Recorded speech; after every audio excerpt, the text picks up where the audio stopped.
Hello, welcome to the Theology Pugcast. It's great to have you here for this episode. We've got a special guest today. But before we have him introduce himself, we'll introduce ourselves like we normally do. I'm C.R. Wiley. I'm a pastor. I serve a church in the Pacific Northwest, right outside Portland, Oregon, believe it or not. And I've written a number of books, and I'm a senior editor at Touchstone Magazine. Okay, Glenn, how about you? I'm Glenn Sunshine. I'm a retired history professor, senior fellow at the Colson Center for Christian Worldview, work for Reflections Ministries with Ken Boa. I've written a bunch of books too, and I run my own ministry, Every Square Inch Ministries, esquareinch.org. All right. Tom. I'm Tom Price, predominantly a teacher. I teach theology and Christian ethics, moral theology, philosophy, a few other things. And one of the places is Gordon Conwell Theological Seminary.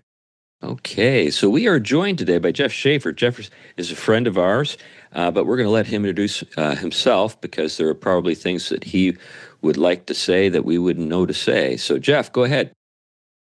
Well, first of all, thank you for having me on. It's a delight to be in conversation with you, esteemed gentlemen. But by way of professional background, I'm an attorney.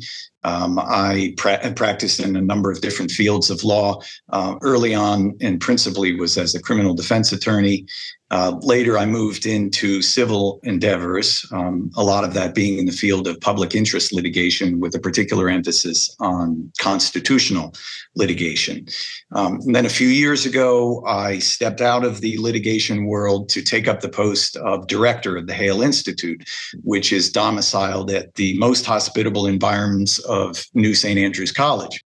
The Institute is an academic effort toward the study of jurisprudence, how should I say it, and toward the advancement of virtuous understanding of law and its manifold contributions to the community, with particular emphasis being given to our Anglo-American common law and constitutional traditions. And so that's where I find myself now. Yeah, Tom and I were just at an event not too long ago that you sponsored, and we enjoyed ourselves. I couldn't stick around, I'm afraid, very long. I had to get back to my church, but it's a great effort or a great program that you've got there. Yeah, absolutely. And the reason why we wanted you to come on is we came across something that is published in Lyons' Substack, The Upheaval, but it was originally a talk at a conference in Margaretville, New York, it looks like. And there were a number of people there who heard it, among whom were Ennis Lyons, but also Matthew B. Crawford. And they were pleased, or maybe that's not the right word for it. You got your message across, and it made an impression. Maybe that's the best way to put it, because the subject is not very easy to think about or not conceptually difficult, but just in terms of its implications. What you're telling us in this through this address is disturbing, but you did a good job of disturbing us. maybe that's the way to put it. But the title of it, as it is published in the Substack, is "Machine Antihumanism and the Inversion of Family Law." And Lyons does a nice job of summarizing it, but rather than me read that, maybe you should just go ahead, because you know the author. So, yeah. Well, as you were alluding, this emerged from a conference in the Catskills, so it wasn't originally intended to be put out as an essay. There was a fascinating group of people that was getting together to discuss generally some of the afflictions being visited upon us in terms of this machinic outlook. And the headliner at the conference was Paul Kingsnorth. And then in conversation with him, joining in the discussion was Matt Crawford, who I'm sure you're all familiar with, his several very interesting books. And Ennis Lyons, the cultural and political commentator, also there. And of course, I knew these three guys were all geniuses, but what I found when I got there is everyone who set foot in the building was as well. So it really was a banger of a conference. I was really edified and learned a great deal from everyone who participated in there. But we were working through this problem of late modern liberalism, which has taken on this kind of biotechnocratic managerial outlook on everything. Yeah.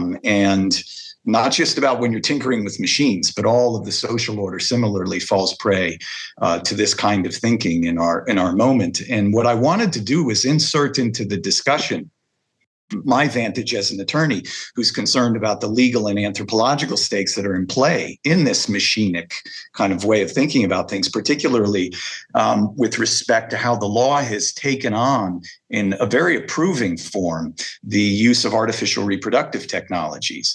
And that social practice has made a hash of the family, but not just the family, but the law itself has gotten absorbed into that kind of techno thinking. And as a result, that's kind of why I speak of in the title, Machine Antihumanism and the Inversion of Family Law, because that's precisely the dynamic in play. So I guess it was about a week later after this thing was published that, Chris, you mentioned that you were in attendance at the Hale Institute event here in Idaho. And because my colleague at the time was unavailable to come out at the last minute, I had to fill in his slot at the program.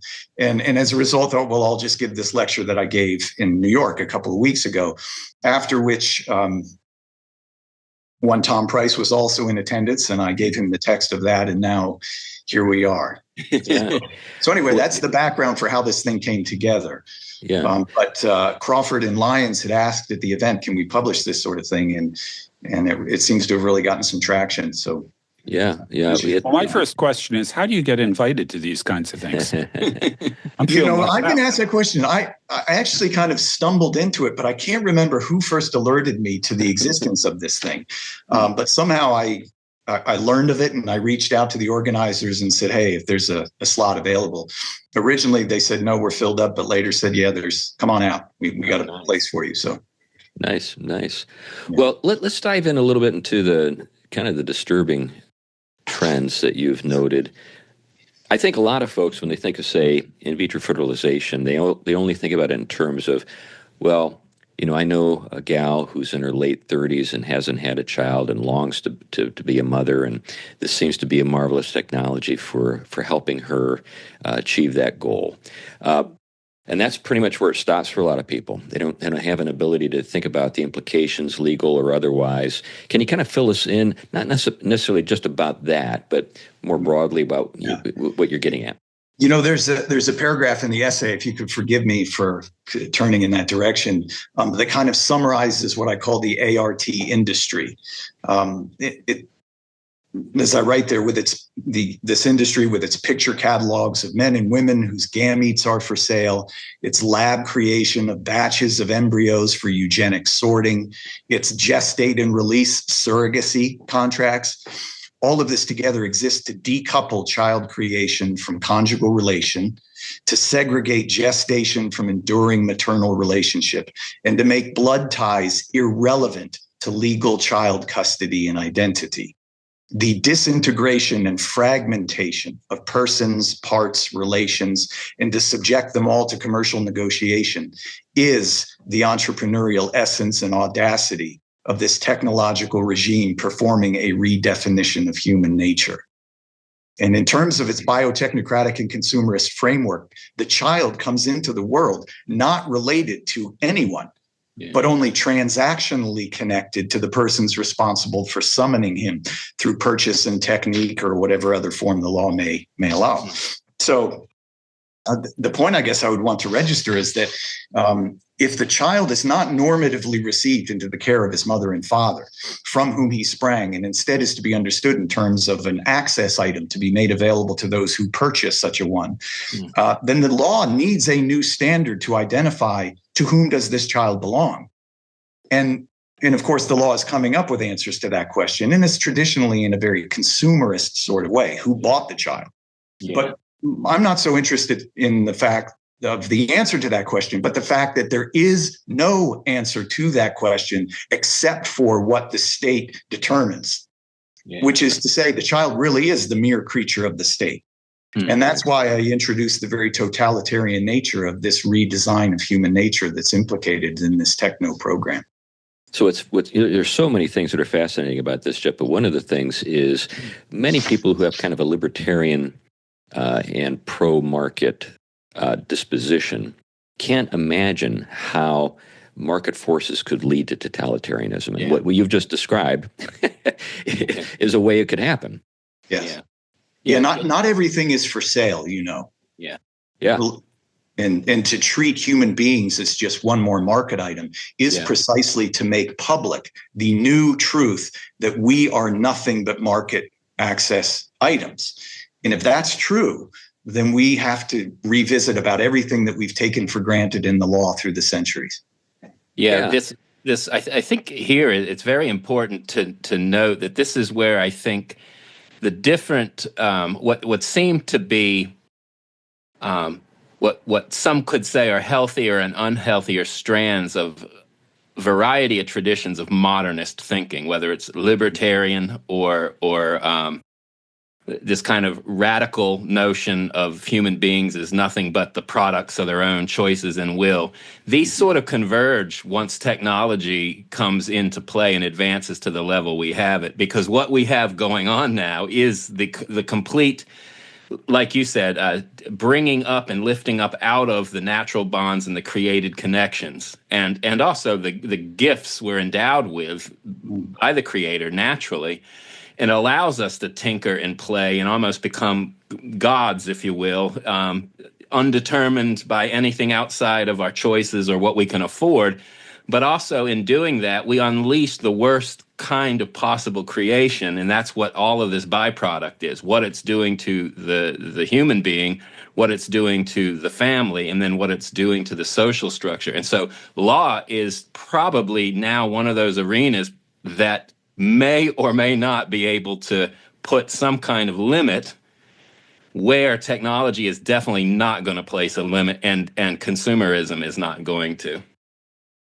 Yeah, there's a way that I would want to say that the techno development obviously has far outpaced our moral sensibilities. Yeah. This is the tragedies of the whole kind of advance in technical apparatuses, independent of thoughtfulness about what we're up to at all. But there is a kind of happy relationship between, we might call, the late modern liberal view of the law and this technological revolution. Famously, Justice Kennedy's mystery passage essentially said that the heart of liberty is the assigning of the answering of the questions about what is life, the mystery of existence in the universe, and so forth, ends up being something that is individually answerable. Yeah. Which is to say, there is no public truth about these things, what we are and who we are and how we ought to be, situated in society. And then, of course, the state just superintends all of us subjective atoms bumping into each other. But the point is, that is presented by Justice Kennedy as if it describes what liberty is, when in fact what it is an invitation to state superintendence of what is otherwise chaos. And the way it acts is likewise, just as the individual is unleashed from any restraint, so also is the state on this model. Yeah. Because we don't even have a public meaning any longer. Yeah. It's just, what can we accomplish? Yeah. Chantal Del Sol made the observation that I'm regularly revisiting, is that we have never rejected the totalitarian ideology of the 20th century. As a matter of fact, we perfected it. We grow even better at it because of our technological capacities that weren't present before. But that idea resident in the totalitarian, impulse is that man is nothing in particular except what we can do with him. Right. And we have really taken that to the nth degree recently. And this is one of those contexts where it's true, I think. This brings up two thoughts in my mind.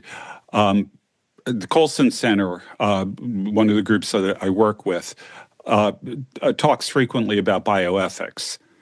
And Katie Faust has a group called Them Before Us, whose focus is on children, and the idea that what we're doing with a lot of artificial reproductive technologies and related things is putting the interests of adults and the desires of adults ahead of the interests of children. And I think that's what is motivating a lot of the technological development. We've got infertile parents or infertile adults. How do we help them have children? I think that there's a positive sort of instinct there to do that, But where it goes is someplace really unhealthy, where it turns into the parent's desire outweighs the interests of the children. But that's as far as I've seen anybody discuss it. I haven't seen people take it into this next area of, okay, now that we've got this, it's forcing changes in law. And these changes in law have got much larger implications even than just children's rights.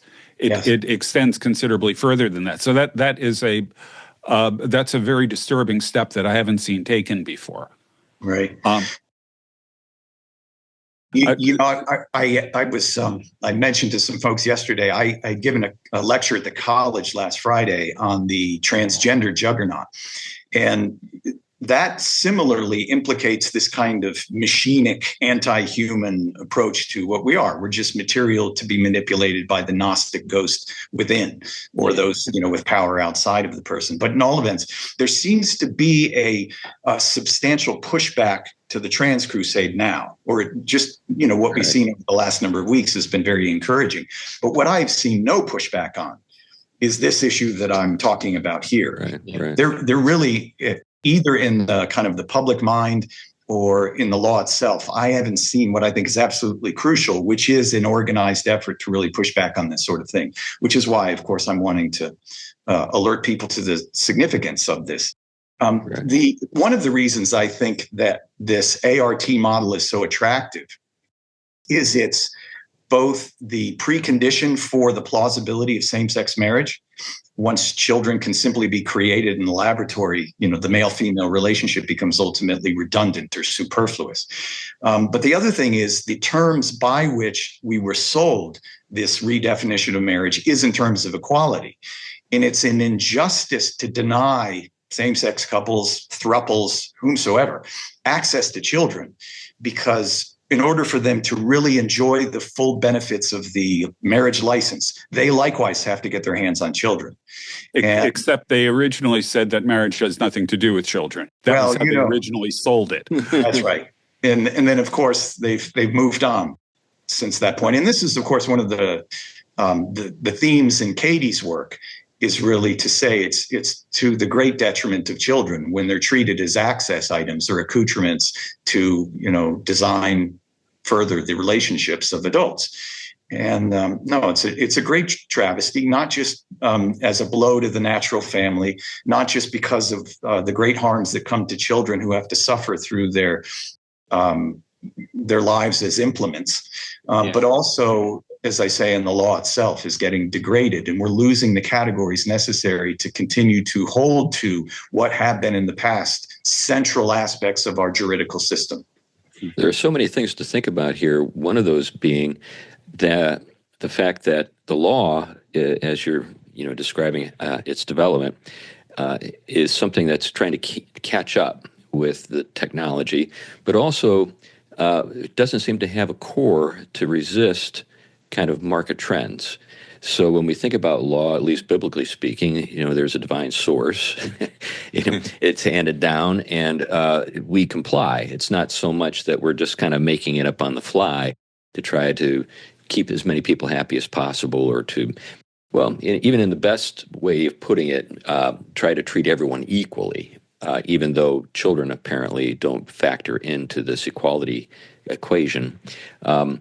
Any thoughts about that particular matter? How do we get back, for example, to a definition of human beings as human?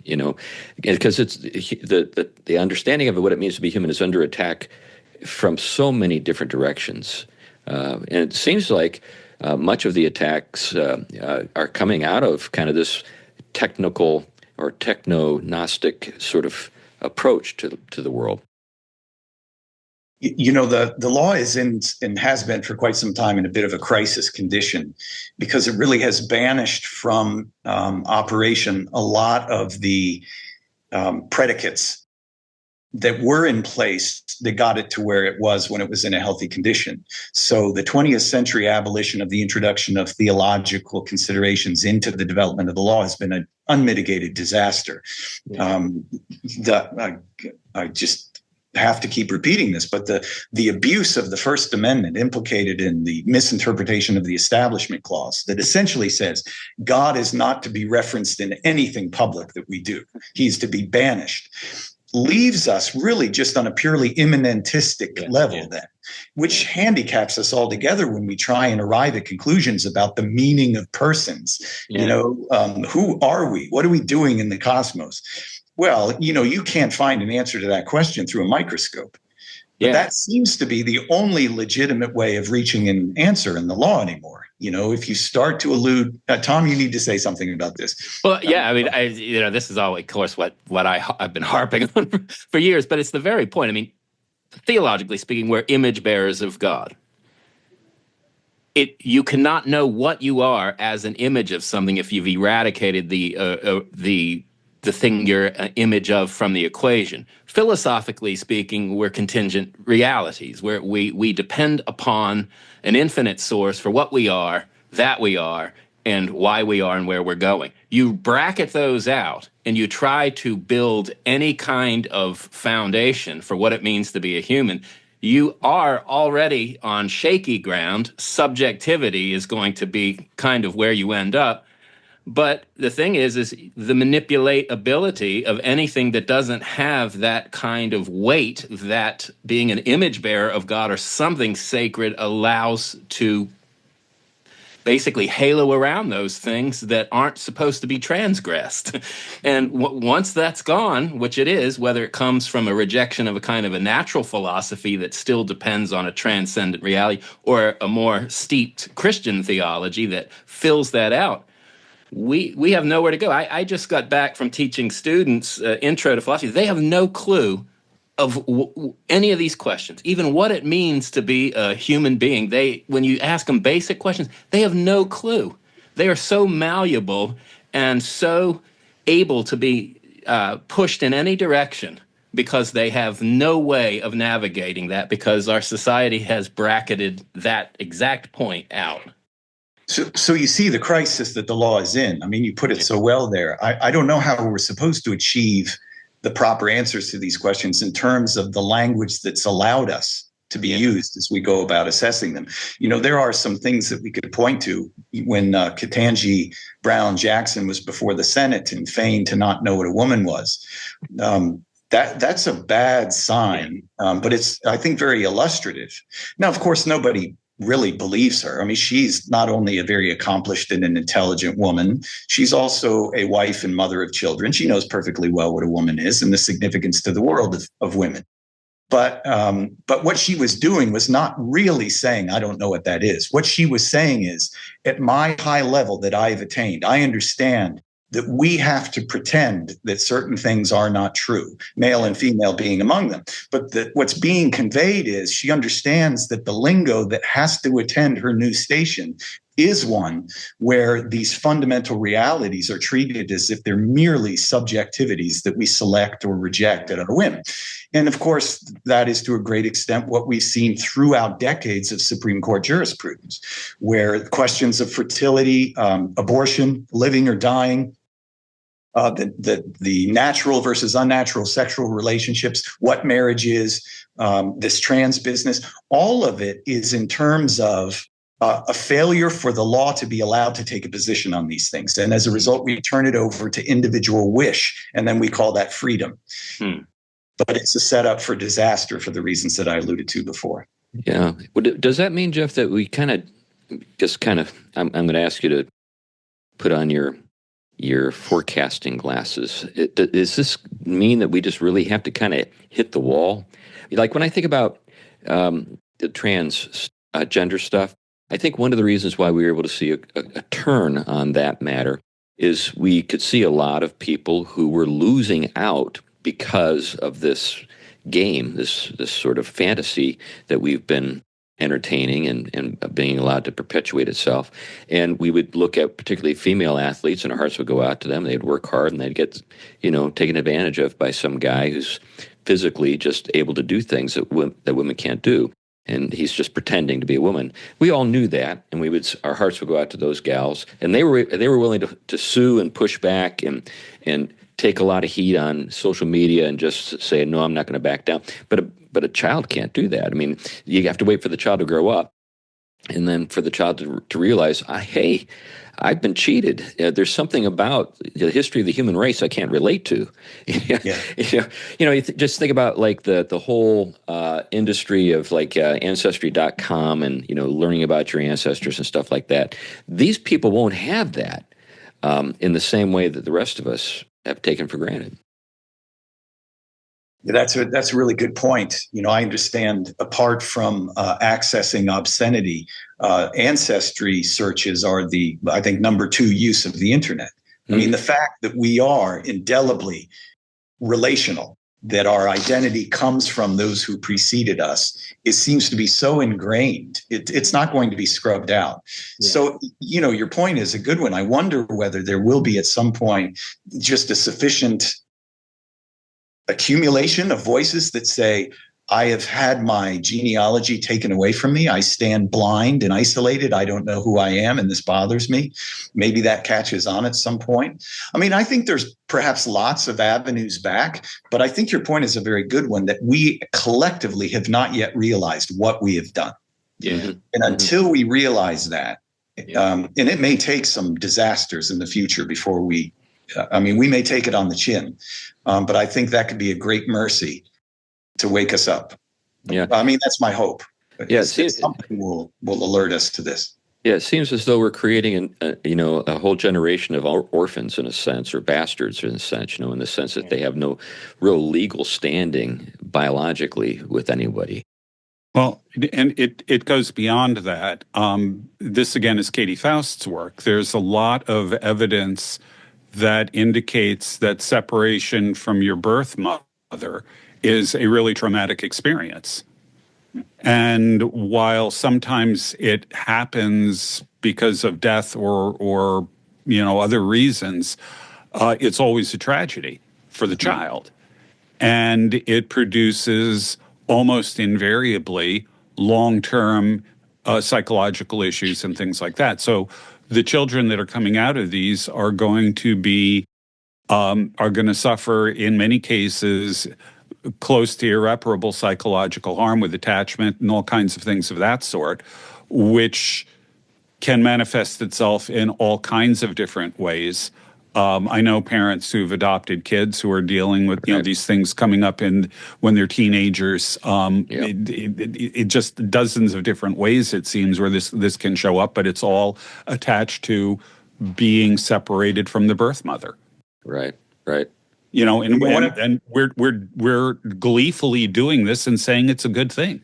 Right. Yeah, and the fact that it's being treated as a good thing, and that the law itself is identifying this as a constitutional right, a liberty, a good thing, it's got the approval of the law, then drives into mute status the children who would like to object, because they've already been disqualified. They can't say this was wrong because the law has already classified it as a right of the adults who wanted to use them in that particular fashion. So there really is a participation in the law and hammering down the very angst that the children are suffering through. They're not allowed to have those ideas when the law itself has enshrined them as being the proper thing to do. Chris, you had alluded to the fact that we're making orphans, which is in one respect, I think, absolutely true. On the other hand, in terms of the logic, and I kind of brought this up at the end of my essay, it's not orphans. It's worse than that. The category of orphan assumes that you have lost something. But this techno model of child production says you never had anything to lose. Mother and father are merely mechanical contributors to a consumer process. They have no meaningful contribution to you, your identity, or anything else. So really, on this model, children come into the world ultimately as raw datum. They are not associated. They have no claims to anyone who came before them. And the very idea of orphan doesn't even make sense on this model. Right. That's how grievous it is in its implications. And it definitely, also raises the questions about what is going to be the social ramifications just on the level of psychological consequences of this. I mean, Glenn was just mentioning, of course, the attachment issues related to the natural relationship, similar to the father as well. Children who, they lose a father early, or father is not involved, the heightened levels of anxiety that you're seeing in those children as they get over not having that stability of mom and dad in their life, the levels of psychological instability we're seeing, especially kids and teens on medications and in therapy and counseling, all ways of trying to deal with this. Some could say these things just weren't simply around back then, but it really, I mean, I lived back then, so did all of us, and we knew, we had some friends that, were a little bent out of shape, but you just didn't see it on the kind of levels that you're seeing it now, where everyone's frightened of words and little things. And so a child that comes into the world without these kinds of attachments, we don't even know what will be unleashed with that sort of, I mean, you don't even know sort of inability to empathize. I mean, you don't know. We don't know what we're doing. Yeah. Well, one of the things I've been struggling with here recently is communicating a sense of, I guess, modesty or maybe humility to the techno-utopians. So the techno-utopians, as you know, think that any new development is like the most marvelous thing that you can possibly see happen. Something's been introduced to the world that's brand new, is going to revolutionize everything, and it's going to change the world. And they have almost no ability to think about downsides. These aren't guys that are, glass half full people. These are people whose glasses just don't seem to have any empty space at all, and it's just overflowing all the time. They can't think about a downside ever. And they'll say things about, say, artificial intelligence. Well, we've always in the past, adjusted, and there were new ways to make a living, when you lost your job and that kind of stuff. And then another bunch of techno-utopians will say, but there won't be any new jobs because the AI is going to take those too. and they're like, well, whatever, and they just blithely go on. But when it would come to this stuff, you would think that maybe we would finally arrive at some place where people would say, there is a downside sometimes to introducing technology. But is there any modesty? Is there any sense of, in your experience, Jeff, when it comes to, say, the people who were involved in this kind of stuff, and I imagine you've had some interactions with them, any kind of hesitancy, or are they just all full steam ahead? Yeah, I think it's full steam ahead. Of course, I've heard lots of stories about folks who have suffered as a result of being the victims of this kind of enterprise. But I haven't seen anything in the law yet. I'd like to see it happen, but I haven't seen anything yet that would suggest that we ought to be hitting the brakes. I don't think we should shut the whole thing down, but we aren't even close to that. But just even pausing, I don't see. Matter of fact, the way it's being suggested on the backside of Obergefell by some very prominent academics is that we just need to properly reconceive of the family altogether. Right. Because what the Supreme Court did in that case was not merely make an adjustment at the margins for certain minority groups. It was instead to redefine the entire family. And as a result, we need to stop thinking of parents as those who actually have a genetic connection, or we need to stop thinking of children as being indelibly associated with those whose lives led to their own. Instead, further, we shouldn't even think of parents as being those who are in any kind of intimate relationship to begin with. We shouldn't think of two anymore. Why not three or four? Why not kind of swinging back and forth between various clusters? I mean, the point that they make is to really embrace this reality in a way. They're willing to bite the bullet, so to speak. We need to not slow anything down. We just need to reconstruct the social order to accommodate the meaning of the techno-child creation process. And so that's how we accommodate it, is by getting rid of the old norms and embracing the new ones. Yeah. Two comments there. People are always willing to experiment on other people. Yeah, but except B.F. Skinner, he was willing to experiment on his daughter with the Skinner box. I mean, that dude was just total freak. Well, it's interesting. I just a couple of days ago, I was interacting with Annie Crawford, who is a cultural apologist, She has a theory that she's experimenting with on social change. And she thinks it starts with technology. She thinks technological change is then picked up by artists of various types who popularize it, and then it goes to the philosophers, who then articulate it, and then it passes into culture. I think what we're seeing here is something similar to Annie's suggestion, that what we're seeing is technological change that is driving change in a whole lot of other areas. And what we're seeing, it really in this case, is we've got, it's sort of a push me, pull you in a sense, because a Bergefell is foundational, but you've also got the technological stuff, and it's, they're both sort of working hand in glove to drive at least proposals for massive shifts in certainly law, but also social structure and a whole bunch of other areas that, well, frankly, will have disastrous consequences if they actually follow through on them. People are not infinitely malleable, and that's the thing that the left and utopianists in general tend to forget. Yeah, and actually, at this point, it's the right too. Right. So, there's a lot in what you said there, Glenn. I think, for instance, of Michael Hanby's substantial critique and how essentially the technological mind has been operational for centuries. Yeah. And I would say the law has held it at bay for some period of time. But more recently, the law itself has become the handmaiden of that technological approach to life. And in that approach doesn't recognize limits. I mean, that's the very nature. Hamby explains this in a much more sophisticated and articulate way. But the general idea is that the techno mind does not see boundaries as existing. They might temporarily be present. But the tech man would simply say, they're present because we haven't yet grown in sophistication in our methods. We will be able to overcome that in time. But the only way to identify limits is by seeing what our methods are able to accomplish. And then we continue to press and press and press. So it really is this perpetual revolution, which is his point. But when that gets embedded into the law, that which is possible is good. Well, we're in deep trouble. Yeah, that's actually an expression of pragmatism. That's sort of what pragmatism means. People think that pragmatism is just sort of feeling your way, in a room, feeling your way around in a room where the lights are off and discovering where the furniture is, and then just kind of being content with that. That's not what pragmatism is. Mm-hmm. Pragmatism is what you just described: keeping at breaking down barriers until you finally can't. Now, in certain respects, this is just fine. I hope they do find a way to go faster than light someday. I think that would be pretty cool.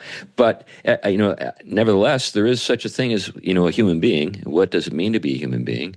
And are we really willing to experiment on kind of the essence of what it means to be a human being in the way that these people seem to have no difficulty, at least thinking about, if not actually pursuing?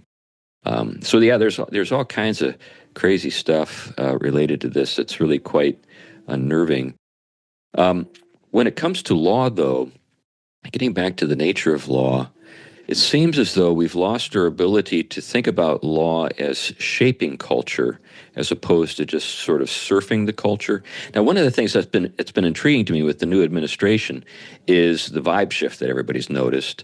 And a lot of it just simply has to do with the fact that some new laws have been handed down and there's some power behind them. And if you don't comply, you're going to suffer the consequences. And suddenly everybody's mind has changed about a range of things. Is this something we should be thinking about too? Because I think that oftentimes in evangelical circles, because we have an understanding of grace that sort of plays itself out as sort of freeing us from the law, not having a place for the law, that kind of thing, we lose an ability to think in these terms, whereas maybe the Reformed in the past would have had no problem thinking in these terms. Any thoughts on that? I think at least woven into the essay that we've been talking about is my critique of the law for having failed its regulatory obligation. That in a sense, because it pretended to stay away from the question, allowing the wild west of artificial reproductive technologies to kind of go to town, itself was a participation. the law is not free to stand aside. Even in not acting, it is acting. And once it's done that, it is given its implied authority to the things that are then taking place. We've been talking a great deal about technology as such and its power and so on. And I, of course, think that that's absolutely true. But the law also, either in its participation or its absence, I would want to say is an outsized contributor to the developments that we've been talking about here, precisely because of the law's unique responsibilities and its influence, the way it conveys and enacts a system of ideas that are defining of the community over which it presides. And because law has that responsibility in the human community, as I say, even its inaction or its absence is going to remain influential. And so just as its absence of regulatory authority in this field has been disastrous, so also can its reintroduction in a healthy way really do something dramatic in repair. So, and this is where I think you alluded to what's been going on over the last number of weeks. The law can do a great deal one way or the other, not simply because it's got this coercive dimension to it. There is, of course, that aspect of the law, but because one of its callings, I mean, it's kind of built this way, is to teach the community. Right. And so it inserting itself in the way that we're hoping that it does, I think can really have a dramatic effect, just as its perversions have been teaching us in the other direction. So I think law is all over this one way or the other. Your case in point is look at the polls immediately before and after the Obergefell decision on same-sex marriage. The majority of the country opposed it before. The majority of the country switched immediately after. Yes. Yeah. I mean, it's, Right. Exactly. Now, one of the things I'd like to kind of introduce to this to the conversation is the nature of the professions and the fact that they've been commercialized. So I'm a minister, and I'm here to confess that many of my colleagues think about themselves as salesmen. They're selling God. And they measure their success by the volume of their, church, by the volume of their offerings or whatever, which plays into a kind of consumerist sort of approach to the faith. And consequently, they feel a lot of reticence when it comes to "Thus says the Lord" proclamations. They don't want to go there because, after all, that might offend some people that may not, come back. We want to be a friendly church. We want to be a welcoming church. We want to be a church that, is sort of like the Burger King of churches. You can have it your way, that kind of thing. And I think the same things happen with medicine. It's another profession where we see it's been commercialized. I think it's happened with law. Now it wasn't all that long ago that lawyers couldn't advertise. Now their faces are on the sides of buses saying, do you feel like you were taken advantage of by your employers? By the lawyer whose face is on the bus. But do you think that this, am I getting at something that is also part of this? Do you think? If not, just say no. No. Okay. Well, I mean, there obviously is something of a dimension that's infecting the law as its practice, where money drives a lot of the decisions being made and so on. So I'm definitely agreeing with your thesis that ends up being a problem within the field of law as well. We've lost something of a moral dimension that has been overcome by the interest in, buying that second home or longer vacations in exotic places. Those kinds of things, obviously, can be temptations. But I think there's something more profound at play rather than simply just the influence of commercial opportunity. And that is that we're seeing essentially the cashing in of the civilization in hopes of replacing with something else. And that cannot happen unless the law itself is captured, because the law holds in place things in a way that nothing else does. And so you have to go after the law and dig it up and overturn it in order to accomplish your aspirations. And that, I think, that revolutionary ideal has been for decades present within the law. And so that's what we're fighting over. Right. So schools of thought will be for some time. Yeah, schools of thought when it comes to law, you have positive law, natural law, so forth. Those are about exhausts my my knowledge of the schools of thought in the law, but I'm sure there are many, many more. When you think about this, are there good guys? Are there bad guys? Are good schools of thought, bad schools of thought? Things that maybe you think the layman should know about. Well, I guess there's a lot you could say in response to that. I mean, I teach a class at the college that generally covers jurisprudence, so you're invited to come and sit in at any point. But for purposes of today's discussion, we might say that there are two vying proposals about the law. One is one that would see the law as something that defers to and conforms to the truth of human meaning and relationality, where it sees the truth of the matter as predating and transcending the law itself. And then the law, rather than being kind of this alien measure that's manipulating things, is instead taking the already present truth and designating ways of honoring it in the social order. Okay, so this is something, if we might say, and this is very, very roughly stated, that might be something like the Western understanding through the centuries. The Christian centuries understood that the law is a rule or measure of conduct. It is an ordinance of reason for the common good. And so what it's doing is aiming to designate ways of truth and goodness. And of course, those things are ultimately in conformity with the divine will, in which is truth's origin and its residence to begin with. Yeah. There's one way of looking at the law. Yeah. Another is, and this is, of course, the one that we've been talking about for the last number of minutes, is the law as a libertine effectuator of individual wish, where the truth of the matter really cannot be found outside of either the state or the individual. So in some sense, we might say that late modernity conceives of itself in terms of the truth, so to speak, that nothing really can be found that ought to bind us, except for what we determine for ourselves. And that is very much a positivistic approach. It's either the state positing the rules or it's the individual positing the rules. We have pretended to opt toward the individual positing of, their own life rules. And then, of course, the state's function is to superintend the various decision makers, mitigating the disasters that attend to those decisions and so on. But of course, that's ultimately making a very public statement about what is true as well, isn't it? So those are at least two different ways of approaching it. And of course, we have been criticizing the latter in terms of our discussion thus far. But, Tom, I see maybe you want to jump in on this and improve on some of what I just said there. No, I think you said it very well. I think our audience will grasp. I mean, you hit all the nuance. I think one of the interesting things that the two viewpoints put before us are really things that we even talk about often that happened in theology and in philosophy in the West, that it opened an avenue. It's the theology itself, what I would say is the classic full vision of God, where intelligibility, truth, and divine will and goodness are bound up with each other, and creation has that stamped on it. And so law is a way of referencing that and underwriting it in many ways and protecting it and doing all kinds of things that receive the gift of the good created things and the good and orient themselves towards it.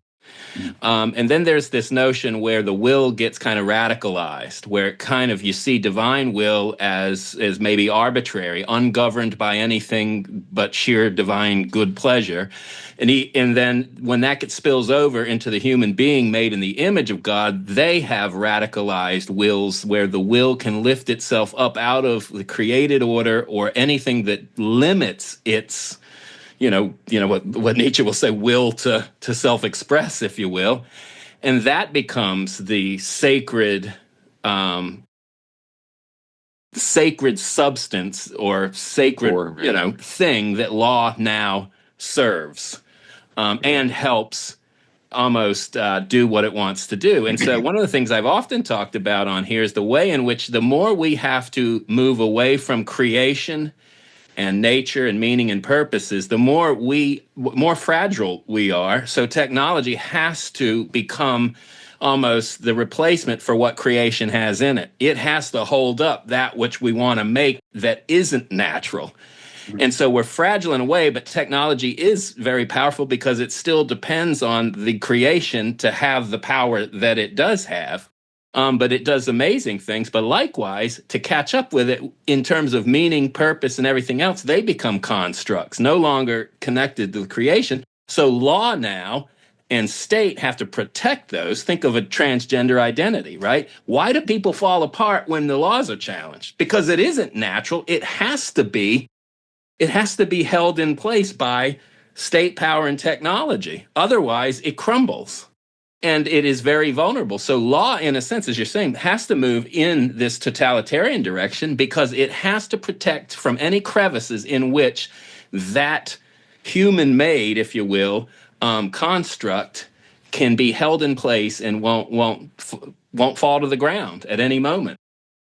That's really an important point. I'm actually working on an essay where I'm elaborating some of those points, but Nice. it really is an excellent insight. There is a need when what we're up to is in defiance of the created order for there to be alternative forms of power that then reshape what otherwise, think for instance of the way that the existence of this profligate welfare state essentially sustains communities that otherwise would have just gone to pieces. Right, When I was practicing criminal defense work, my office was in a very rough period of town. And the only way civilization in some approximation was maintained there was through the continual presence of police patrols and the introduction of external funds to keep, people fed and housed and so forth. But that sort of kind of exercise of power is what held up the otherwise presence of the sexual revolution instantiated. It really needs these kinds of impositions to hold things together. But it's an excellent point you make, I think.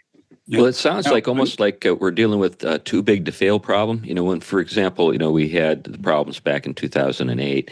The idea was, well, if we don't bail out the banks, then think about all of the sort of, other consequences that we're going to have to deal with.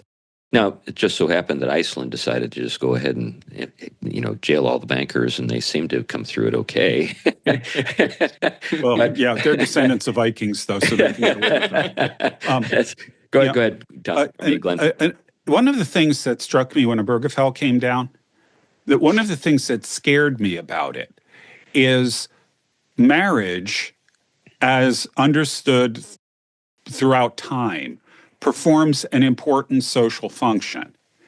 It regulates bringing children into the world and raising them, tying parents to their children in a stable institutional structure, which is essential to the preservation of society to the next generation.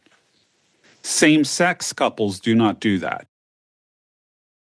Therefore, same-sex, quote, marriage does not perform any social function at all in terms of society. By legalizing that or by redefining marriage to include that, what it does is it has the state stepping into a private relationship and regulating that private relationship, which performs no social function, and putting it on the same footing as one that performs an essential social function. And by doing that, what it does is it inserts the state into this entire world that opens the door to all the things you're talking about here. And that is occurring in parallel with the rapid development of artificial reproductive technology. And the two worlds then end up colliding or merging.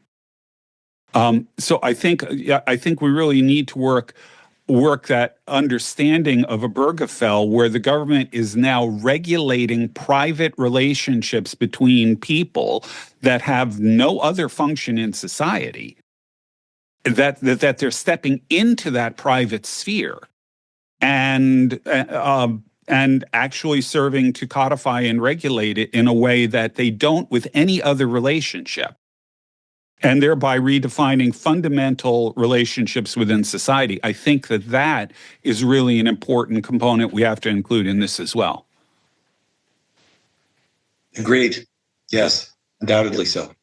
One of the things too that I haven't heard anybody discuss that aspect of Obergefell. I haven't heard anybody talking about that part of it, but it seems to me that was one of the most dangerous aspects of it. Chris, I don't mean to interrupt. I know no, go ahead. I'll just say very quickly, the whole field of what has happened post-Obergefell has been very disappointing, meaning it's almost as if the world shrugged and then moved on. Mm-hmm. No one, at least a significant number of people, the community largely, has not yet come to appreciate precisely the change in bedrock that took place at that moment. So we've got some catching up to do on lots of issues associated with processing that determination. Yeah, one of the things that I reflect on a lot is my own childhood and the world that I found myself in as a kid, as a ward of the state, and a recipient of public welfare and so forth. And I was surrounded by kids who were like me, coming out of really bad family situations. And invariably, unless there was some kind of divine intervention, or the kid was just remarkably gifted and self-motivated and had wisdom sort of just in the genes, the kids turned out awful. I mean, they would harm themselves. They would get involved in all sorts of stuff they shouldn't get involved in. And then, they'd have a cousin who maybe his parents are they love each other and they've got a stable home environment, and their cousins are just fine. And, so you can't reduce it to the genetic argument. In other words, sometimes people take, sort of as like, well, that's the way, certain groups of people are or whatever. But wherever we find fathers and mothers, biologically the father and mother of their children living together and working together, it's not always perfect, of course, but generally speaking, the kids turn out pretty good. And it seems like we know the formula for raising healthy kids. We just don't want to accept it.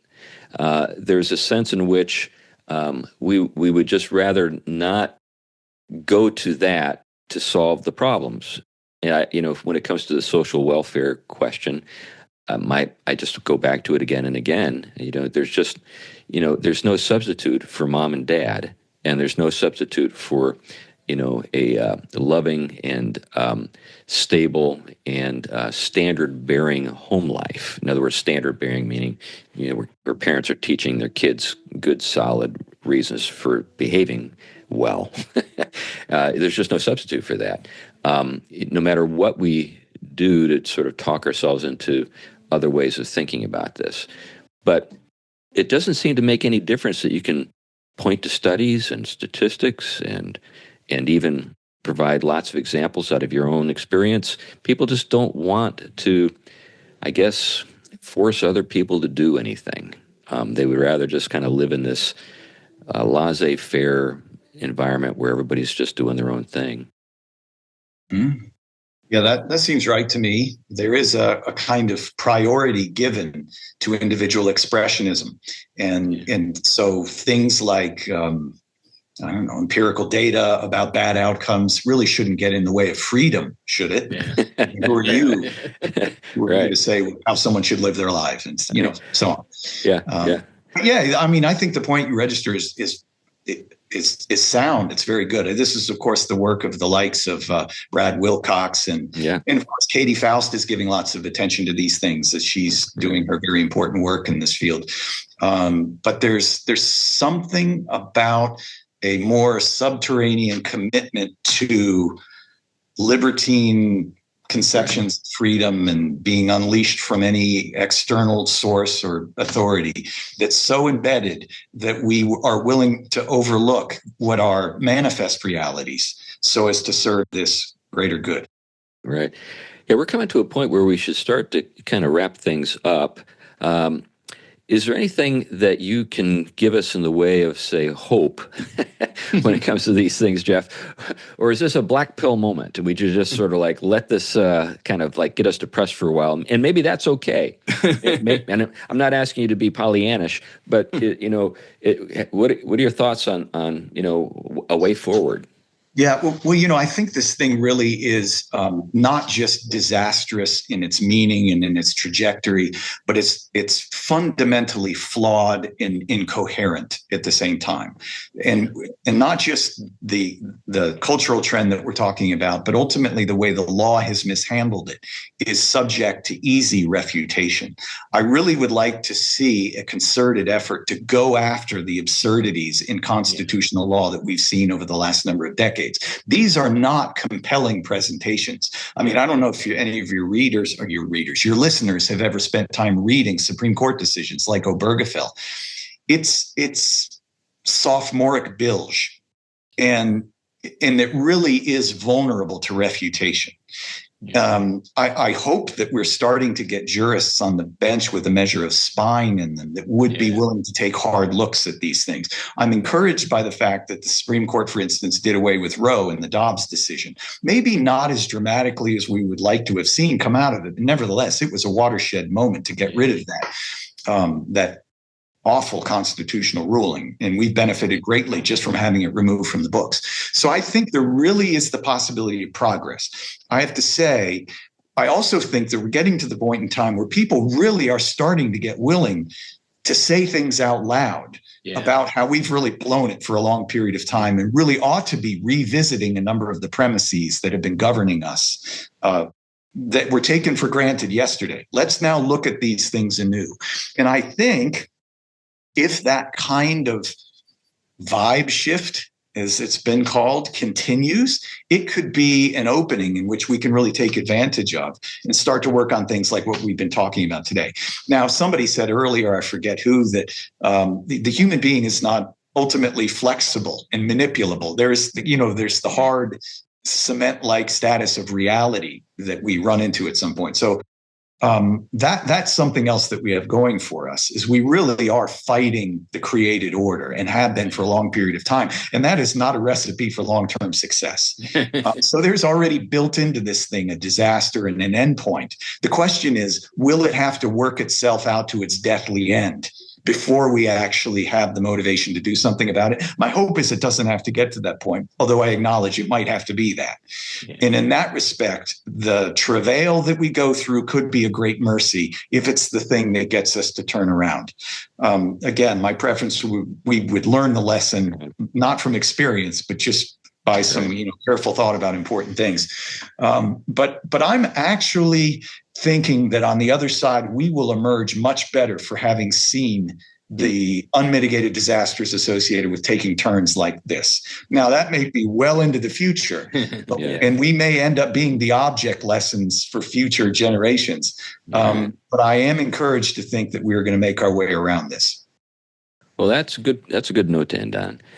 Well, it's been great to talk to you, Jeff. Is there anything that you'd like to let folks know about in ways of, stuff online that they can access to follow you?